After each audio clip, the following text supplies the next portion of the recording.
미국에서 최근 2주 새 총격 사건 4건이 잇따라 터지면서 현지가 충격에 휩싸였습니다. 지난 6월 미국에서 30년 만에 총기 규제법이 통과됐지만 그래도 총격 사건은 줄지 않고 있는데요. 미국의 출구 없는 총기와의 전쟁, 지구촌 돋보기에서 황경주 기자와 함께 알아보겠습니다.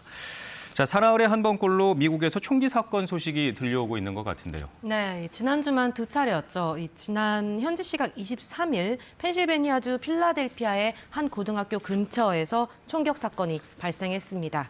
이 가해자는 차를 타고 가다가 사람들이 모인 곳을 향해서 총을 쏘고 달아났고 이 총격에 학교를 마치고 나오던 10대 학생 4명이 다쳤습니다.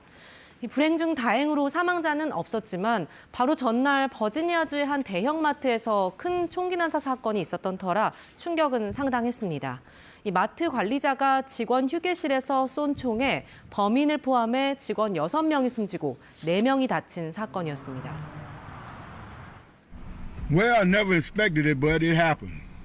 So I mean, the way things are in America, with the gun situation, like I was telling you, a good guy with a gun is no guys with gun, period. Those are the good guys. 이 마트 총격 사흘 전에는 콜로라도주의 한 성소수자 클럽에서도 총격 사건이 일어나서 모두 22명이 숨지거나 다쳤습니다. 현지 경찰은 성소수자 혐오 범죄에 무게를 두고 수사 중입니다. 이에 앞서 13일에도 버지니아대 캠퍼스에서 총격이 일어나 3명이 숨졌습니다.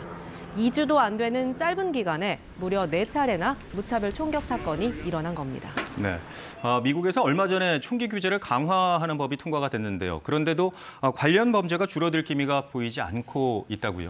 네, 올해 6월에 미국 의회가 약 30년 만에 총기 규제 강화 법안을 통과시켰습니다. 이 21살 미만이 총기를 사려고 할 때는 신원 조회를 더 까다롭게 하고 대리 구매를 처벌하는 내용 등을 담고 있습니다. 이런 노력에도 미국에서 총격 사건은 끊이지가 않고 있는데요. 지금 같은 추세로 가다가는 올해가 역대 2번째로 많은 총기 사고가 난 해로 기록될 전망입니다. 미국 비영리 단체 총기폭력 아카이브의 조사를 보면 지난 22일 기준으로 올해 미국에서 일어난 총기 난사 사건이 607건입니다. 역대 가장 많았던 지난해 630여 건에 조금 못 미치는 수치입니다. 네. 총격 사건이 날 때마다 미국에서는 총기 규제를 더 세게 해야 한다는 여론이 들끓곤 하죠. 네, 이번에도 바이든 대통령부터 나서서 더 강력한 법이 필요하다 이렇게 강조했습니다. 지난 6월에 총기 규제 법안이 통과될 때 공격용 소총 판매 금지 같은 일부 규제는 빠져서 논란이 됐었는데 하루빨리 관련 법안을 처리해야 한다는 겁니다. The idea we still allow semi-automatic weapons to be purchased is sick. It's just sick. It has no social redeeming value. Zero, none. 또 이른바 레드 플래그법이 다시 주목받고 있는데요. 위험 인물의 경우에 일정 기간 총기를 소지하지 못하도록 경찰이나 가족 등이 법원에 압류를 신청하는 법입니다. We strengthened our red flag laws. What are these laws? These laws are intended to keep deadly weapons away from people who are a threat to themselves or to others. It's that simple. 레드 플래그법은 현재 워싱턴 DC를 포함해 미국 19개 주에서만 시행되고 있습니다. 네. 하지만 이 법을 이미 도입한 주에서도 제대로 작동이 되지 않아서 논란이 되고 있다고요. 네, 19일에 콜로라도주에서 있었던 성소수자 클럽 총격 사건이 대표적인 사례인데요.